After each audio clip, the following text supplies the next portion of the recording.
you're a U.S. citizen with an investment account, is it possible to leave your investment account to someone who is living outside the U.S., say a son or daughter or relative? Well, here to talk with us about that is Harry Margolis. He's the author of Get Your Ducks in a Row. Harry, welcome. Good to see you again, Bob. Likewise. I'm not sure how common this question is, Harry, but it's an interesting one from my perspective. Yeah, no, it is an interesting question. And it's not so uncommon.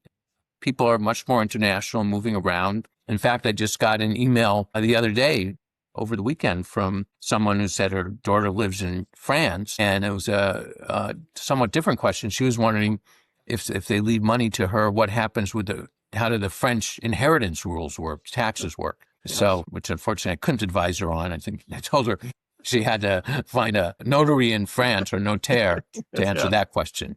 But I think this question is a little bit easier and actually a little more common. So you can certainly name someone overseas as a beneficiary on an account, either as a payable or transfer on death account, or beneficiary under a will or under a trust. So laws in terms of their inheritance are no different whether they are living wherever they're living in the world. The problem has to do with basically investment companies making your life difficult. And this seems to be the case that happened with this person who wrote in the question. They said that their stepchild couldn't be the transfer on death beneficiary if they're living in Japan.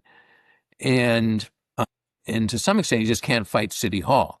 So if that's the rules, that's the rules. We run into trouble with trust accounts where there's been a trustee who's been who lived overseas and a lot of this happens with Fidelity Investments for us, for some reason, that people have trust accounts with Fidelity. And if there's a trustee living overseas, they won't allow any trading on the account. So they can stick with their current investments, they can liquidate investments, they can make their distributions, but if they want to change their investments, they can't. And they don't care whether the trustee is an American citizen or not. They just care where they live.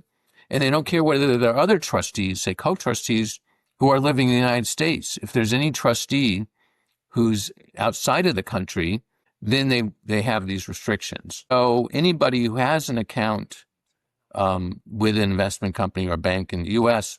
who has a beneficiary or a trust account or a trustee who's outside the country, they need to check with the investment firm on what their policies are. So the solution for this particular individual who doesn't have a trust but just has a named beneficiary on the account might be actually to have a trust. Because they can, if they have it in trust and they have the stepchild as the beneficiary of the trust, but somebody in the U.S., a U.S.-based trustee, to manage the account when they pass away, then that person can liquidate the funds and just send it to the beneficiary. And I think that would be the easiest solution. Yeah. Do you or the investment companies make a distinction between U.S. Non-resident, U.S. citizen, and resident by chance? So again, my main experience with the Fidelity Investments, and they make no distinction. So it doesn't matter whether the person is a citizen or non-citizen. It just matters where they live. So it's okay to have a non-citizen U.S.-based trustee, and it's not okay to have a U.S. citizen living overseas as trustee. Yeah. So it sounds like the best thing to do is what you advise, which is to, like, check. Yes. So start by checking, and then I think often the solution is a revocable trust with a U.S.-based trustee. Yeah. All right, Harry. I think we covered it, but maybe not. Anything we missed? I think that's it. Maybe the one other thing has to do with retirement accounts, IRAs. So again, you can have a non-U.S. beneficiary of those. We've never actually had an issue with, so far that I've run into, with the institution not dispersing the funds to them, but they do withhold 30% as to cover the. When you liquidate an IRA, you have to pay taxes on the deferred income. And so since someone who's living in the U.S. is presumably going to is going to get a 1099 and going to file their return, the financial institution doesn't withhold anything. But somebody living in Japan or France or somewhere else may not be filing a U.S. income tax return. So there's a required withholding of 30%. So just so that they're aware of that.